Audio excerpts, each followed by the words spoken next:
Olá, meus irmãos.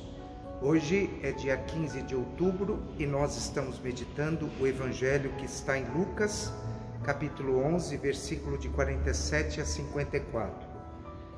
E o Evangelho nos diz: naquele tempo disse o Senhor: ai de vós, porque construís os túmulos dos profetas, no entanto foram vossos pais que os mataram. Com isso, vós sois testemunhas e aprovais as obras de vossos pais, pois eles mataram os profetas e vós construís os túmulos. É por isso que a sabedoria de Deus afirmou: eu lhes enviarei profetas e apóstolos, e eles matarão e perseguirão alguns deles, a fim de que se peçam contas a esta geração do sangue de todos os profetas derramado desde a criação do mundo, desde o sangue de Abel até o sangue de Zacarias, que foi morto entre o altar e o santuário. Sim, eu vos digo, serão pedidas contas disso a esta geração. Ai de vós, mestres da lei, porque tomastes a chave da ciência, vós mesmos não encontrastes ainda, vós mesmos não entrastes ainda, impedistes os que queiram entrar. Quando Jesus saiu daí, os mestres da lei e os fariseus começaram a tratá-lo mal e provocá-lo sobre muitos pontos. Armavam ciladas para pegá-lo de surpresa por qualquer coisa que saísse de sua boca. Palavra da salvação. Meus irmãos e minhas irmãs, nós estamos vivendo nesse momento uma continuidade do ai de vós, né? Jesus entra ou faz uma menção a esses líderes religiosos que têm um comportamento complicado diante da comunidade. Eles se colocam num patamar, numa vaidade pessoal e não permitem, que a graça de Deus toque os seus corações.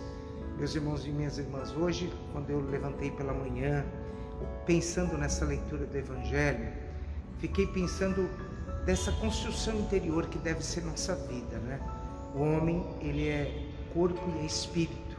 E muitas vezes nós estamos tão preocupados com o nosso exterior que estamos esquecendo de observar o nosso interior. A construção do homem, ela é muito mais alicerçada quando ela começa de dentro, quando ela começa de uma intimidade maior com o próprio Evangelho, com a vivência real da Palavra de Deus, quando a Palavra de Deus quando nós permitimos que essa palavra transforme-se em nosso coração. Diante da visão que Jesus tinha daqueles líderes religiosos, eles viviam uma religião aparente, mas não viviam uma religião conduzida pela força de um espírito transformador.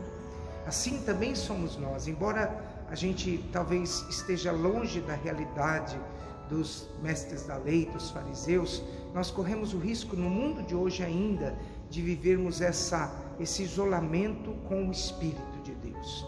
Mas o Espírito de Deus, ele prescruta todos os corações e ele tem o poder de nos dar uma alegria, um sentido novo para a nossa vida.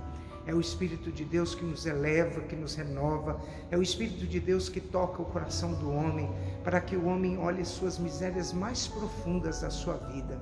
É o Espírito de Deus que nos coloca diante da palavra do Evangelho, não apenas como coadjutores, mas como coadjuvantes, mas como aqueles que são protagonistas de uma história de Deus em sua vida. Se nós vivermos esse Evangelho, colocando todas as fraquezas da nossa vida, todas as angústias da nossa vida na presença de Deus, Deus é capaz de nos transformar. Que Deus hoje, olhando para o nosso coração, Ele arranque de nós esse farisaísmo que ainda carregamos e que Ele nos faça sermos felizes pela alegria de sermos servos de Deus. Ser feliz não significa se preocupar com o outro, mas se preocupar com a nossa intimidade com Deus.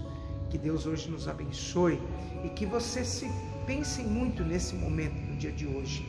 Por que a minha experiência de Deus às vezes está vazia? Porque às vezes eu não sinto a presença real de Deus na minha vida. É porque muitas vezes eu não permito que as imundícies, as angústias do meu coração sejam destruídas pela força do Espírito. Que Deus nos abençoe, que eu alimente o Espírito de Deus em mim, para que a minha vida seja uma forma de viver a vontade plena de Deus. Que Deus te abençoe nesse dia, que não falte alegria ao teu coração. Louvado seja nosso Senhor Jesus Cristo.